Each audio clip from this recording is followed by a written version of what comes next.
Billionaire cheated on his pregnant wife with Bestie mistress. She didn't cry. She made them lose. In the glittering world of wealth and splendor, not every diamond that sparkles is pure. Behind the velvet curtains of high society, galas, and breathtaking mansions, true intentions can lie twisted in the shadows. When billionaire Thomas Rutherford, a charismatic real estate mogul, betrays his radiant, pregnant wife, Isabella, with none other than her lifelong best friend, people expect heartbreak and tears. But Isabella is no ordinary woman. Instead of crumbling beneath her agony, she weaves a cunning plan fueled by vengeance and justice. Little did Thomas or her so-called friend realize that Isabella's strength could rival any storm, and her retaliation would cost them everything. From the outside, the marriage of Thomas Rutherford and Isabella Sinclair seemed like a fairy tale. Thomas, the heir to the famous Rutherford estate in upstate New York, had multiplied his family's wealth through real estate ventures in Manhattan, building towering condominiums that bore his name. Isabella was the daughter of a prominent fashion designer, Margaret Sinclair, whose designs once graced the runways of Paris and Milan. Their wedding, planned by the notable wedding coordinator, Jennifer Zachman, who had famously organized events for Beyoncé, was the talk of the season. Isabella's beauty was legendary among their social circle. Long, honey-brown hair cascading over her shoulders, eyes the color of emeralds, and a figure that turned heads wherever she went. But it was her gentleness that stood out most. She had a warm heart and a sincere smile that made you feel at home the moment you met her. Most who knew her believed she was also innocent to a fault, the kind who never suspected mischief or ill intent from those close to her.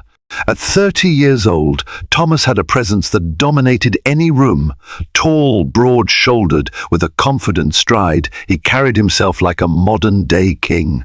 His voice alone, calm yet commanding, hinted at the power he wielded. A single look from him could sway investors and lure business partners from across the globe. Yet behind this charming exterior hid a ruthless appetite for success and control. He loved Isabella, or so it seemed, but he also loved the thrill of conquest, whether in the boardroom or elsewhere.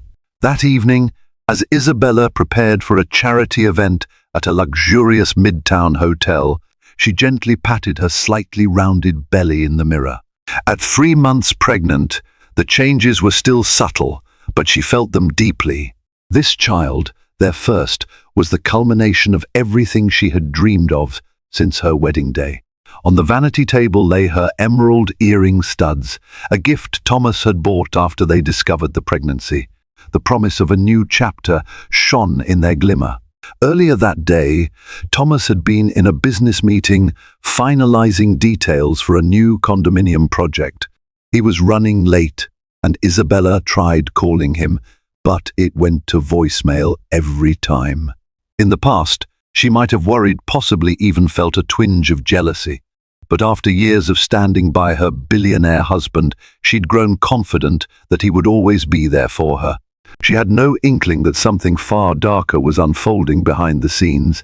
Smiling to herself, Isabella wondered if her childhood best friend, Natalia Brooks, would attend the event. Natalia had been her confidant since middle school. Their bond was unbreakable, or so Isabella believed. Little did she know that the people she trusted most were about to tear her world apart in the most heart-wrenching way possible. The gala was spectacular.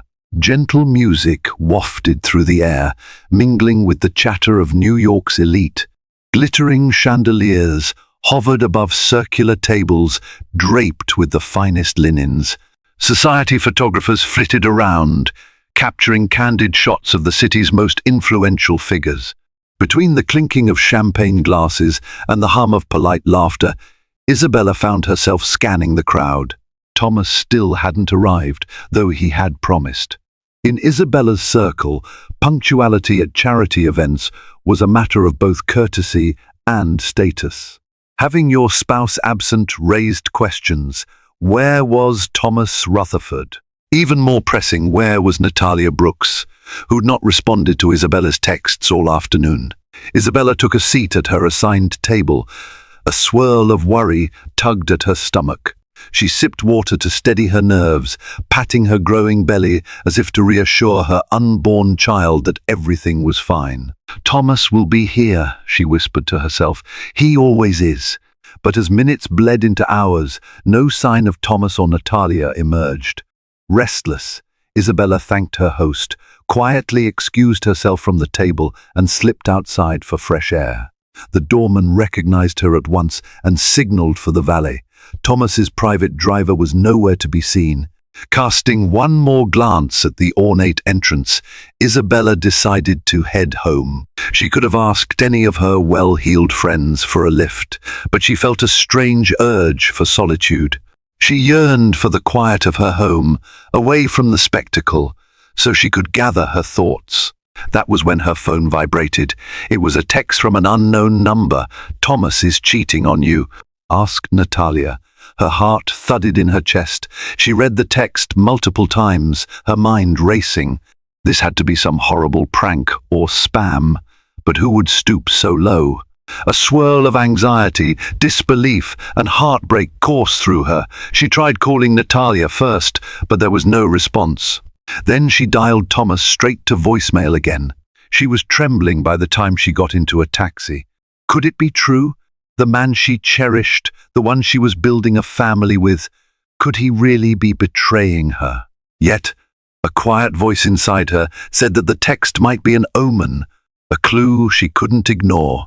By the time Isabella reached the towering Rutherford penthouse, her anxiety had morphed into a dull ache. She navigated the silent corridors, her designer heels clicking against the marble floor, and stepped into the massive living room. Everything was dark, only the city's skyline shimmering through the floor-to-ceiling windows. Alone in the shadowy quiet, Isabella sank onto a plush sofa, phone clutched in her hand. She dialed Natalia again. Nothing. She tried Thomas, still nothing. The text message glared back at her as if mocking her innocence. With her free hand, she stroked her belly, whispering, "I hope this isn't true." She desperately wanted an explanation, something, anything to assure her that her life wasn't unraveling. But deep down, she sensed the first cracks in her perfect facade. Morning came with an unwelcome clarity. Isabella woke to the soft light streaming through the penthouse windows. Her eyes felt heavy from a night of restless sleep. She reached for her phone, still no messages from Thomas or Natalia. Fear and anger began to mingle in the pit of her stomach. Normally, Thomas would be seated at the sleek marble breakfast bar, scrolling through emails while sipping black coffee. He was a creature of habit. But as she wandered the silent apartment, no sign of him appeared. She considered calling his office, but hesitated. What would she even say? "Hello, have you seen my husband, who might be cheating on me?" That felt surreal. Determined not to give in to panic, Isabella washed her face, changed into casual attire, and decided to pay Natalia a surprise visit. The doorman outside Natalia's upscale building on the Upper East Side recognized Isabella immediately and allowed her up without question. Natalia's apartment door was slightly ajar, something that struck Isabella as odd. She pushed it open gently, calling out in a soft voice, "Natalia, are you here?" The living room was in disarray, scattered pillows, a glass on the floor, and shoes tossed carelessly near the couch. Heart pounding, Isabella cautiously walked further inside, only to hear hushed voices from the bedroom. Before she could gather her thoughts, Natalia emerged, wearing a silken robe. Her hair was disheveled, and a guilty flush painted her cheeks the moment she saw Isabella standing there. "Bella! What? What are you doing here?" she stammered, her eyes darting toward the hallway. Isabella's mouth felt dry. She tried to maintain composure, but 1,000 questions buzzed in her mind. "I was worried. You didn't show up last night, and I got a strange text. Is Thomas here?" Natalia's eyes flickered with panic. She opened her mouth to deny it, but at that moment, Thomas himself stepped into view behind her. His shirt was unbuttoned, and his hair tousled. At the sight of Isabella, he froze. It was like a slow-motion punch to Isabella's heart. The world around her blurred. She grasped the back of a chair for support, an icy shock pricking her skin. This wasn't a misunderstanding. It was a betrayal of the worst kind. The best friend she had trusted with every secret, and the husband she adored, stood side by side, their guilt etched plainly on their faces. For a brief second, no one spoke. Silence reigned, heavier than any words could convey. Then, Isabella turned on her heel, her breath ragged. She marched toward the door, ignoring their frantic calls of her name. Every step felt like a marathon, but she summoned the strength to keep going. She didn't cry, not yet. Only a deep, seething rage coursed through her veins. Images of her and Natalia laughing at slumber parties as teenagers flashed in her mind, mingling with a vision of Thomas slipping a ring on her finger on their wedding day. How had it come to this? Isabella stepped into the elevator, tears threatening to spill, but she fought them back. In that moment, something inside her shifted. A cold, determined calm took hold. She was done being the naive one. If Thomas and Natalia thought they could do this to her while she carried his child, they had made a grave miscalculation. Isabella left Natalia's building in a daze, hailing the first cab she found. As she settled into the back seat, the numbness of shock began fading, replaced by spiraling thoughts. How long has this been going on? Why would they betray me like this? What about our baby? She texted her mother, Margaret Sinclair, a simple message. We need to talk. Urgent. Within moments, her phone rang. Margaret's concerned voice, still carrying the graceful lilt it had when discussing haute couture designs, instantly soothed Isabella's nerves. Without hesitation, Margaret asked her to come over. Margaret Sinclair's townhouse was a peaceful haven on the Upper West Side, a sanctuary of tasteful art pieces and plush furnishings, with a private garden in the back. As soon as Isabella stepped inside, her mother enveloped her in a tight hug, asking no questions until she guided her daughter to the sofa. Finally, tears came rushing out. Between sobs, Isabella recounted what she had discovered that morning. Margaret listened with stricken silence, her expression pained. "My darling, I'm so sorry," she whispered, softly rubbing Isabella's back. "I never trusted that woman, Natalia. She always gave me an odd feeling, but I never imagined Thomas would do this." Margaret offered a steaming cup of chamomile tea, urging Isabella to rest. But rest was the last thing on her mind. She needed to make sense of the betrayal, both personally and financially. Her inheritance from her father's side was substantial, but it was dwarfed by the Rutherford empire. Thomas's assets were spread across countless shell companies and trust funds. Then there was her unborn child to consider.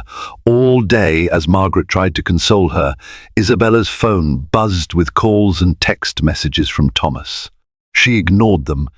The voice messages piled up with apologies, excuses, pleas for forgiveness. She deleted them all, unread. Natalia also tried to reach her, sending frantic texts, begging to explain. Isabella blocked her number.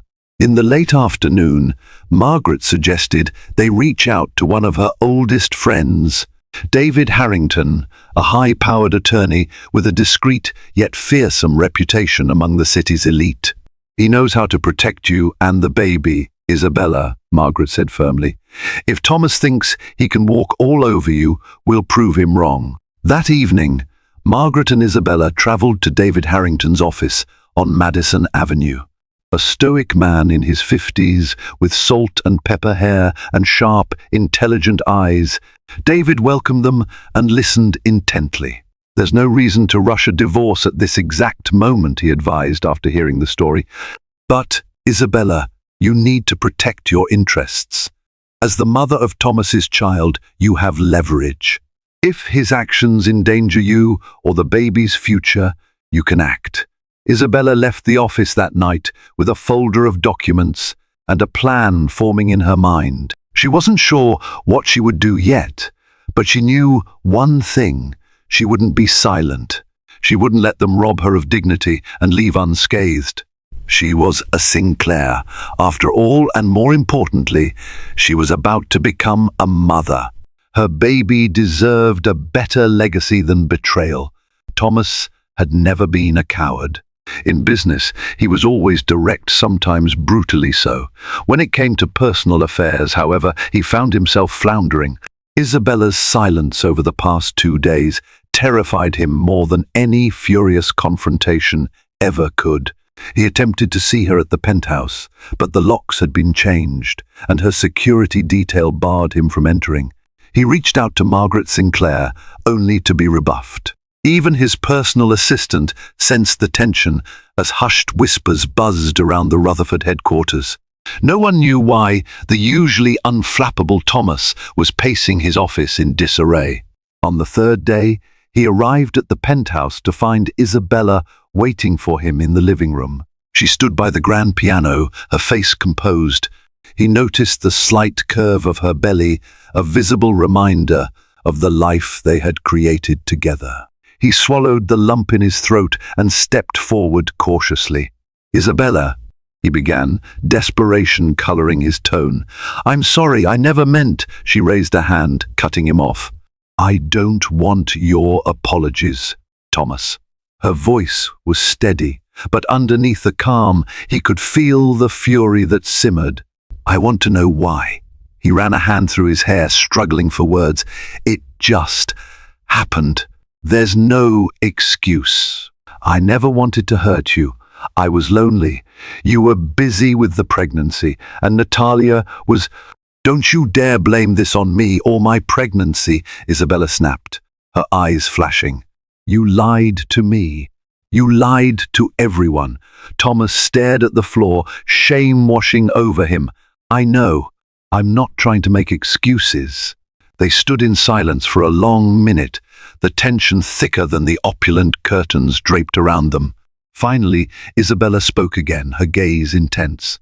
"I have no intention of letting you off easily. You and Natalia have betrayed me.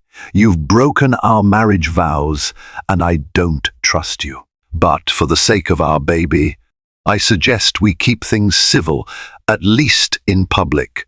Thomas nodded hesitantly, relief and concern mixing. "So what does that mean? You want a divorce?" Isabella exhaled, her features set in determination. "Not yet. I haven't decided.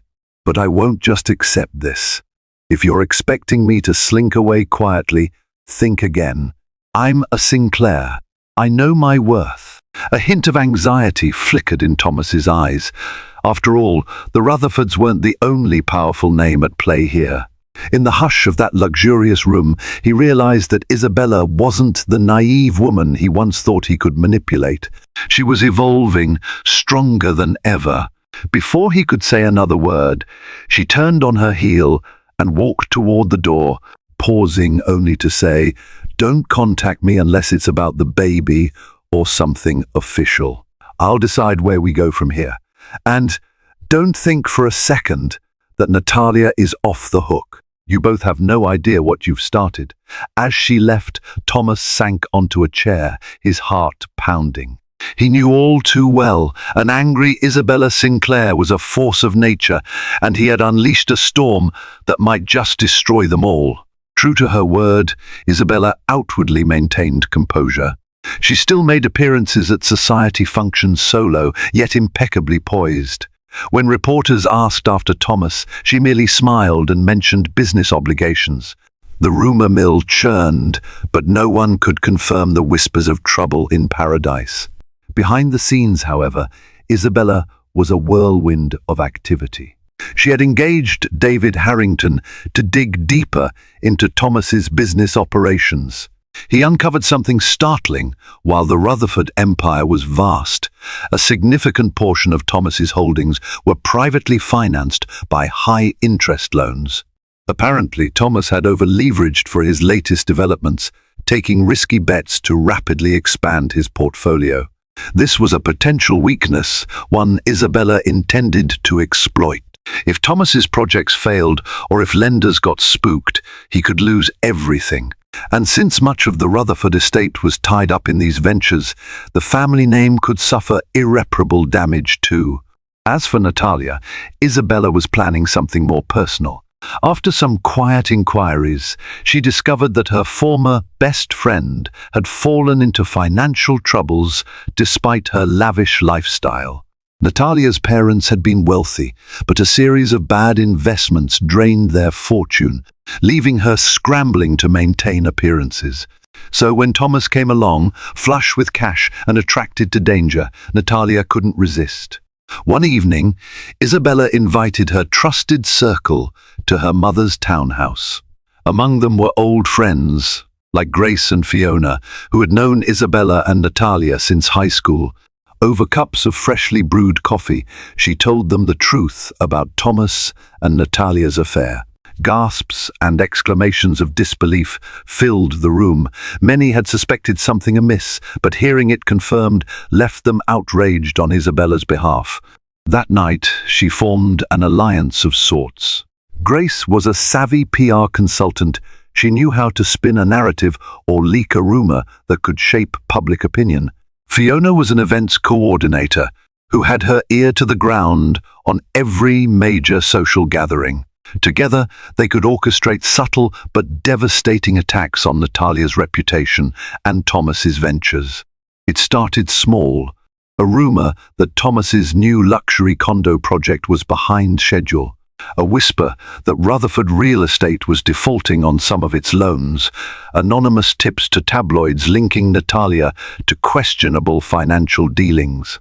These seemingly isolated tidbits began to snowball, setting tongues wagging among New York's elite. Meanwhile, Isabella kept a cool distance from Thomas. At public events, if they had to appear together, her smile never wavered, but her eyes never met his.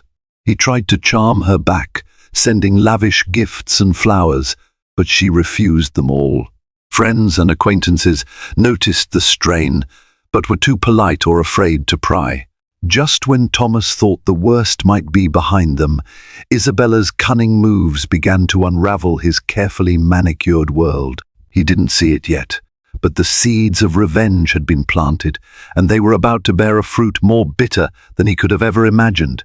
Thomas could feel the weight closing in on him. Investors who once eagerly lined up to fund his projects started hesitating. Bankers who had been lenient about loan extensions suddenly became less accommodating. Even his father, George Rutherford, requested an urgent meeting to discuss the rumors swirling around the family business. The day George summoned him to Rutherford Tower, Thomas braced himself. His father was formidable, a seasoned businessman in his late 60s, who valued the Rutherford name above all else. In George's office, oak panels and antique furniture lent an air of gravitas to the conversation. "What's this nonsense about your condo project being behind schedule?" George snapped. "And the talk of you messing around with private loans." Thomas tried to maintain his composure. "It's just gossip, Dad. I've got it under control." George's stern glare didn't waver.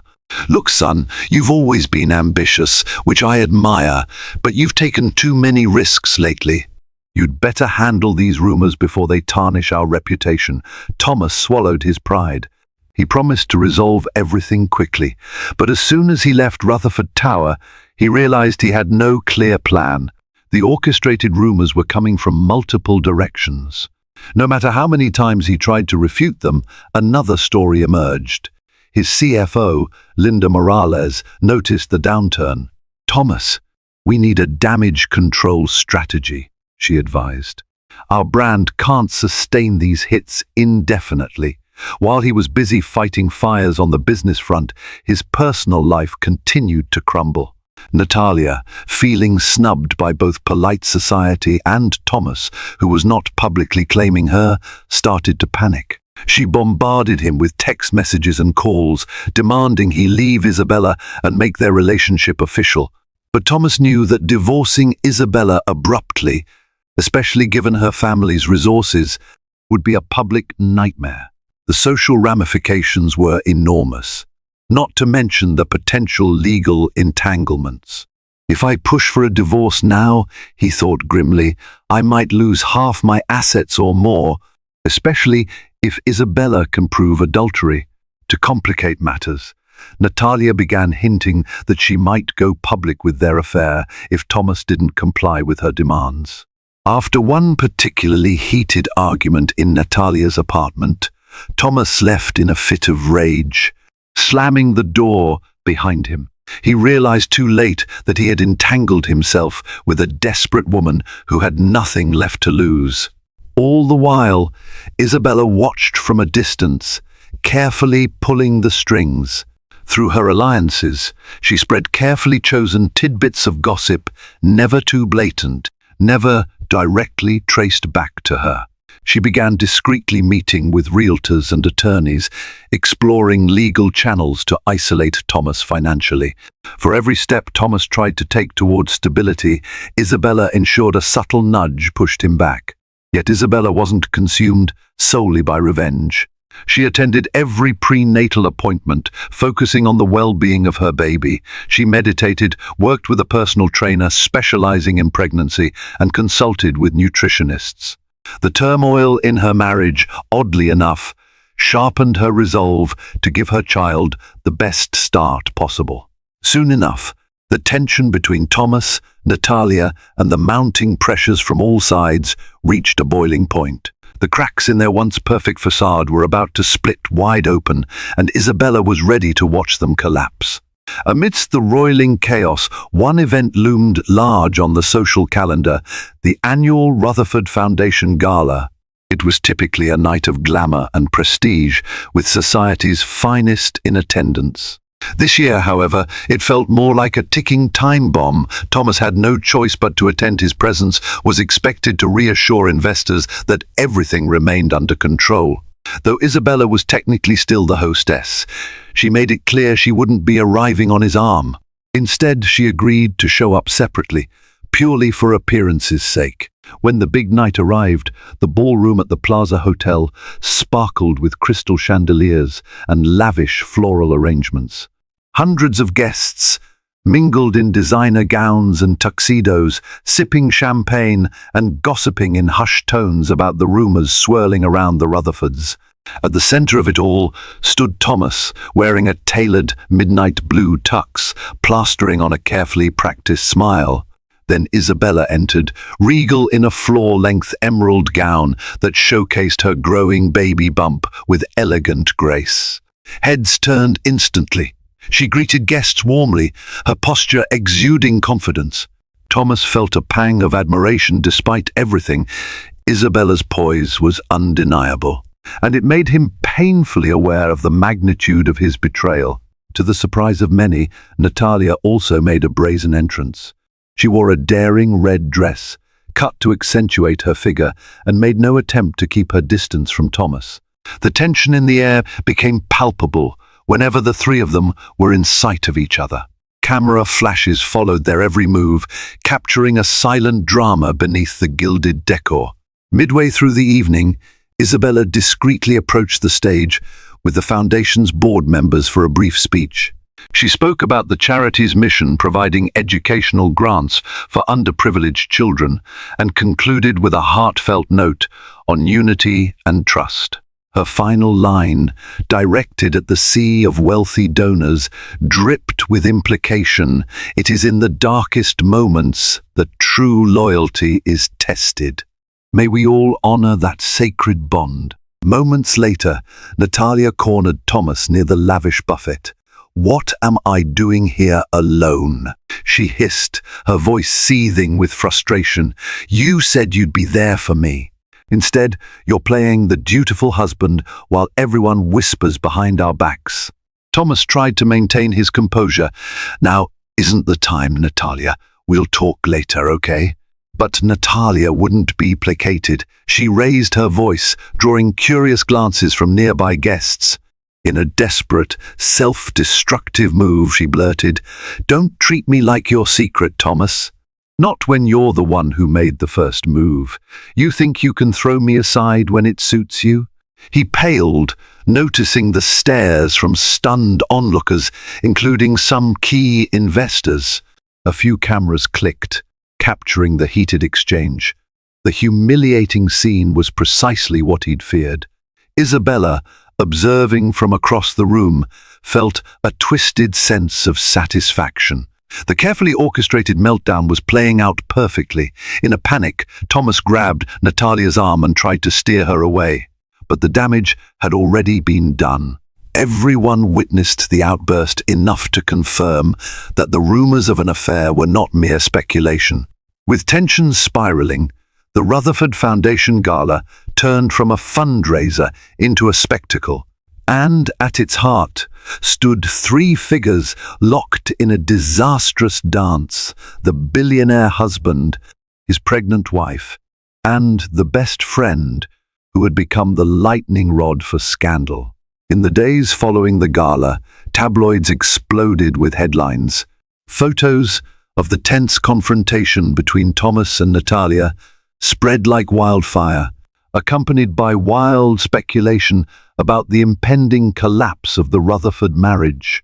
A few articles even hinted at Thomas's failing business ventures and Natalia's rumored financial desperation. Thomas's phone rang non-stop. Journalists, business associates, and family members wanted answers. Even his father, George Rutherford, was livid. "How could you let this happen?" George fumed over the phone. "You've compromised the very name we've spent generations building. Sort this out, or I will." Behind the scenes, Isabella quietly fed more fuel to the fire.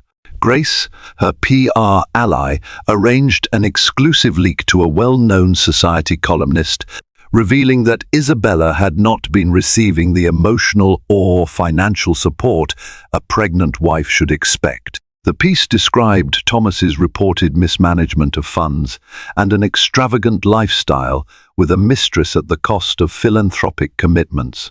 Public opinion began swinging in Isabella's favor. Online forums buzzed with sympathy for the betrayed wife carrying Thomas's heir. Women's advocacy groups subtly picked up her story, how she balanced heartbreak, a complicated pregnancy, and public scrutiny, all with grace. Isabella never gave an official statement, but that only made the narrative more captivating. Meanwhile, the financial repercussions grew dire. Banks started reviewing their loans to Rutherford Real Estate. Some smaller investors threatened to back out entirely. Linda Morales, the CFO, tried to salvage deals, but every day brought a new damaging headline. The once stable empire was teetering on the brink. Forced into a corner, Thomas attempted to stabilize the situation. He scheduled a press conference, hoping to reassure shareholders. However, on the morning of the event, an explosive article dropped. A confidential spreadsheet detailing Rutherford Real Estate's precarious cash flow situation was leaked to major news outlets. It showed ballooning interest payments and razor-thin margins. The source of this leak was a mystery, at least to Thomas, but Isabella knew exactly who arranged it. David Harrington had quietly obtained the documents through a well-placed contact in Thomas's own finance team, who disliked her boss's arrogance and felt morally obligated to help Isabella. With that data in the public eye, it became almost impossible for Thomas to deny the severity of his financial crisis. As if orchestrated by fate, Natalia too faced backlash. Luxury boutiques withdrew her credit lines, citing the negative press. Former friends distanced themselves, not wanting to be associated with the woman who wrecked a marriage and stole from charitable funds, the latter rumor heavily fueled by Isabella's network. Now ostracized and financially squeezed, Natalia clung to Thomas, demanding he fix it all.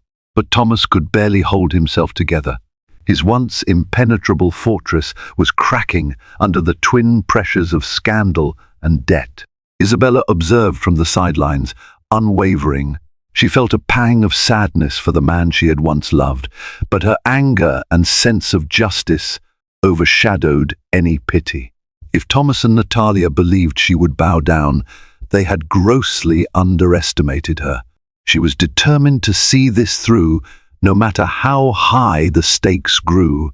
With pressure mounting, Thomas cornered Isabella in the penthouse one night, demanding answers.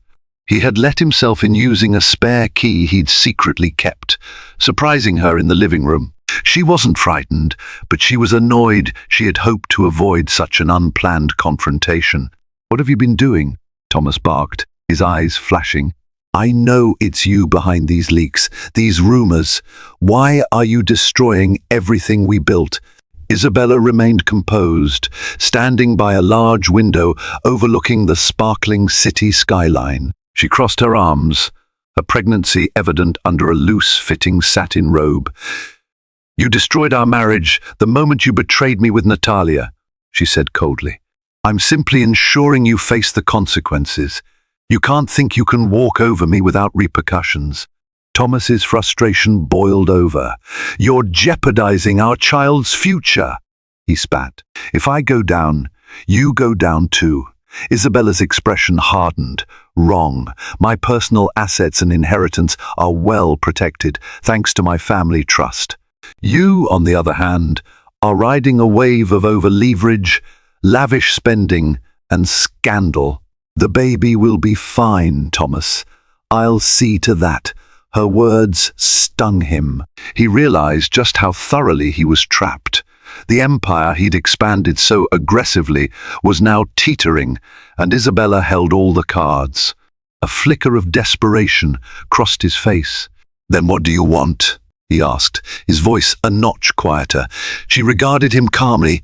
"An apology would be a start, a real one, not just for me, but for our baby.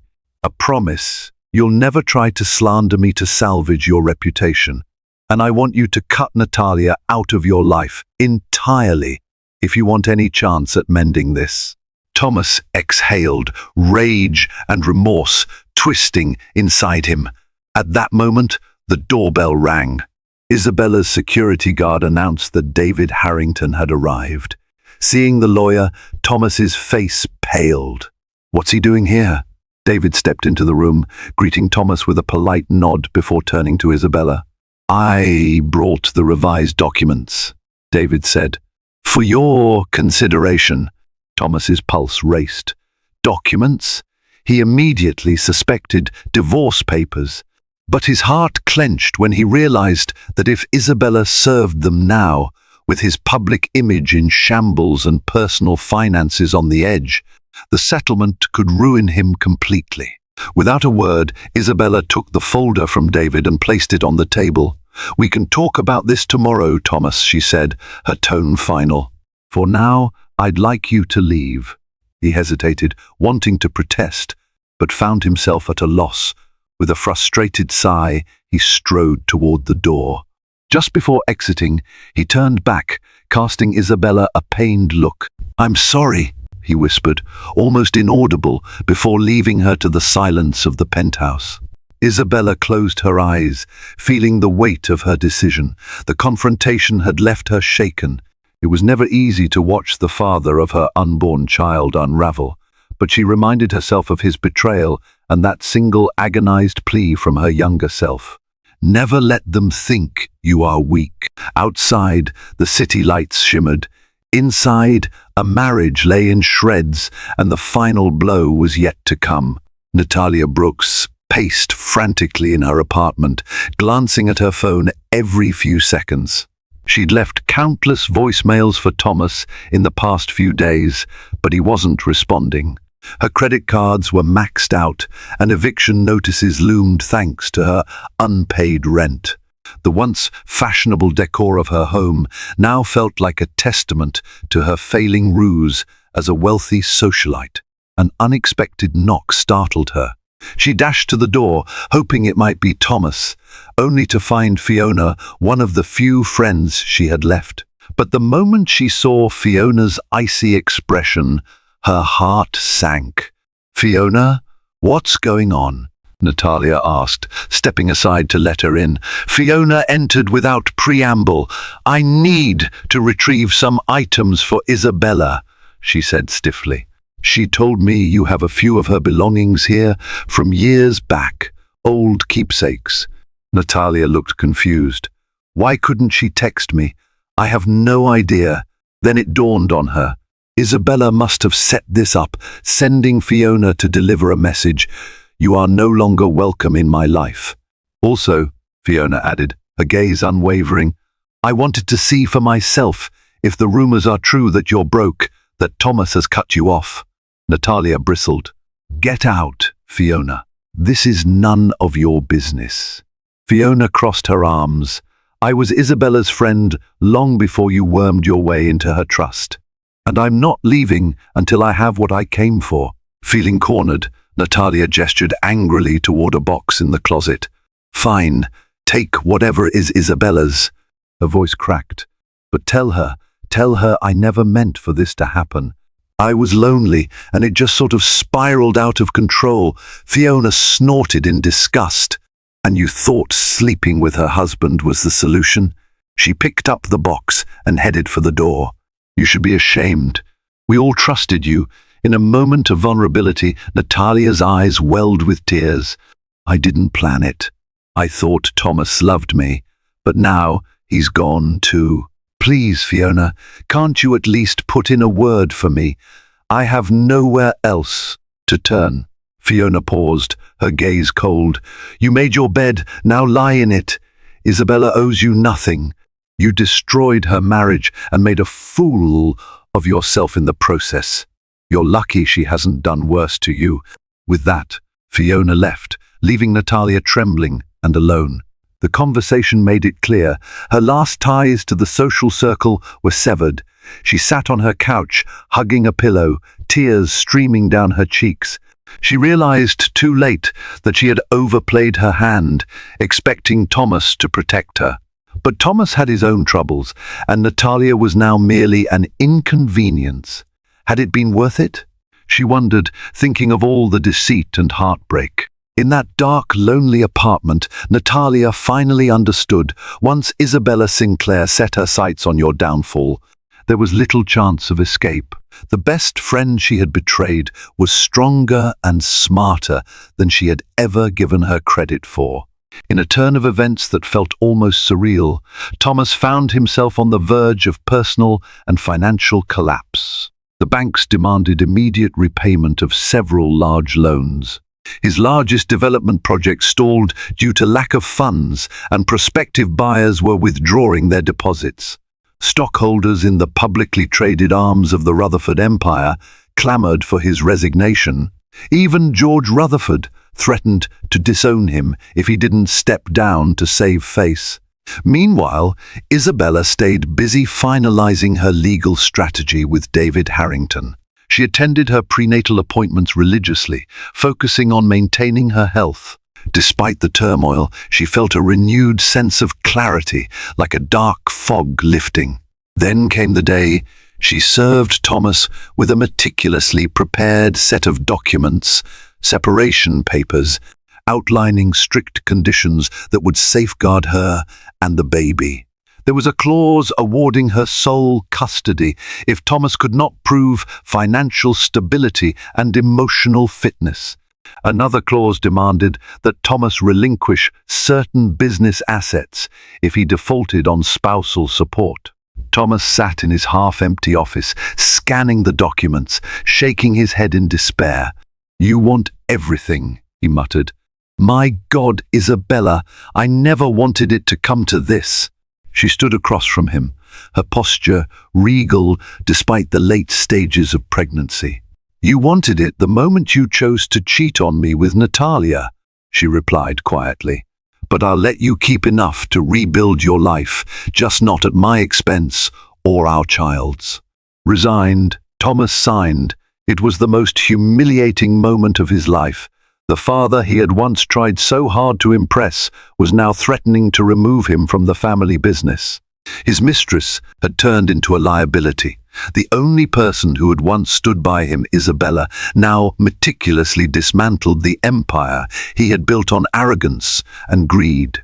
With the papers signed, Isabella left, a calm smile playing on her lips. She had her closure. The moment felt triumphant, yet bittersweet.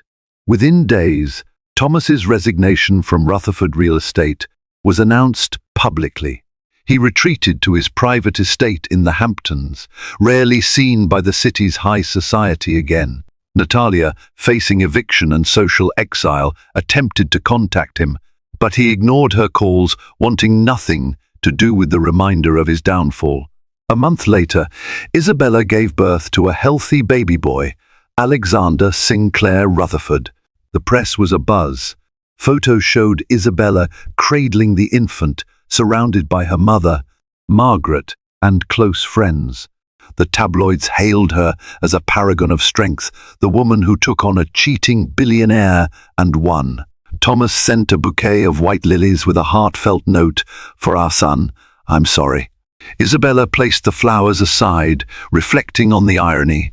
She would never stand in the way of Alexander knowing his father, but she would also ensure he understood the lessons of betrayal, trust, and consequences. In the end, Thomas and Natalia lost everything that truly mattered: reputation, fortune, and any semblance of genuine love. Isabella, meanwhile, emerged stronger than ever, forging a new legacy for herself and her child. Her transformation from naive wife to formidable force showed one undeniable truth. In a world where loyalty is sold to the highest bidder, never underestimate the resolve of a woman scorned. Even after the paperwork was signed and the dust settled, the echoes of Thomas's betrayal continued to ripple through the social circles of New York. Isabella's phone buzzed with messages from acquaintances who offered carefully worded support, each one testing the waters of her forgiveness. Though she maintained a cordial exterior, Isabella knew she would never fully forget the sting of treachery. Yet, she resolved not to let bitterness define her. She had new priorities, chief among them, baby Alexander. Late autumn leaves drifted across the penthouse balcony where Isabella often stood, gently rocking her infant son. Some evenings, she imagined how life might have been if Thomas had been faithful, an unbroken family, a child born into love rather than scandal. But those were fleeting thoughts. She couldn't change the past. Instead, she poured her energy into creating a nurturing environment for Alexander, determined that his future would not be tainted by his father's mistakes. Despite their bitter parting, Isabella agreed to a temporary visitation schedule. Thomas, pressed by both guilt and paternal instinct, made an effort to see his son at least once a month. Arriving in a modest black SUV rather than a flashy limousine, he was far from the commanding figure he used to be. Even his suits seemed to hang a bit looser, as if the weight of his downfall had stripped him of more than just material wealth. At first, Isabella observed these visits like an overseer, cautious, protective. But gradually, she saw flickers of genuine affection in Thomas's interactions with Alexander. He cradled the baby with a gentleness she had never witnessed before. Though their relationship remained strained, there was a faint sense of unspoken understanding. Thomas had paid dearly for his betrayal, and Isabella had fought hard for her dignity. They were no longer husband and wife, but two individuals bonded by a child's well-being. Still, any hope of reconciliation stayed buried. Thomas's apologies, no matter how sincere, couldn't bridge the vast chasm that now separated them. Meanwhile, rumors swirled of Natalia packing her belongings in the dead of night to escape angry creditors. She retreated to a small rental outside the city. No longer welcomed in society's inner circle, she lived in solitude, haunted by the memory of a friendship she had shattered for a fleeting taste of wealth and excitement. Whispers suggested she had reached out to Thomas for financial help. Her calls remained unanswered. In contrast, Isabella's life began to blossom. She renewed her involvement in charity work this time, with a focus on single mothers and women facing unexpected crises. Her experiences had shown her how betrayal could upend one's world, and she wanted to provide resources, counseling, and safe havens for those in need. Under her guidance, the Rutherford Foundation gradually expanded its programs, transforming scandal into purpose. During one sunny afternoon, Isabella gazed at her son, who gurgled happily in her arms. Despite the heartbreak and turmoil of the past, she felt a serene sense of hope. Alexander's eyes, so filled with innocence, seemed to promise a future untouched by deceit. She pressed a gentle kiss to his forehead, reminding herself that love, real love, wasn't about fairy tale illusions. It was about resilience, empathy, and standing tall for those who depend on you, no matter the storms raging outside. In that quiet moment on the balcony, Isabella Sinclair realized she had not merely survived her ordeal, she had transformed. The story of her life wasn't about the cheating billionaire or the backstabbing best friend. It was about a woman who refused to be broken, shaping a new destiny for herself and her son, one built on integrity, determination, and the unwavering conviction that sometimes losing everything is the first step toward finding oneself again. No matter how lofty our positions or how untouchable we believe we are, life has a way of humbling us. Thomas Rutherford learned that the hard way when his betrayal spiraled into ruin, dragging Natalia Brooks down with him. Yet Isabella Sinclair emerged from the tempest stronger, proving that a determined spirit can shape destiny even against seemingly insurmountable odds. If you've been captivated by this turbulent saga of love, betrayal, and retribution, don't forget to support this channel. Like, share, and subscribe so you won't miss our next enthralling story. Your engagement helps us bring more riveting real-life fiction and inspiring tales right to you. Join our community and stay tuned for more dramatic twists, heartfelt triumphs, and unforgettable characters. Thank you for watching, and remember, karma seldom forgets, and neither should you.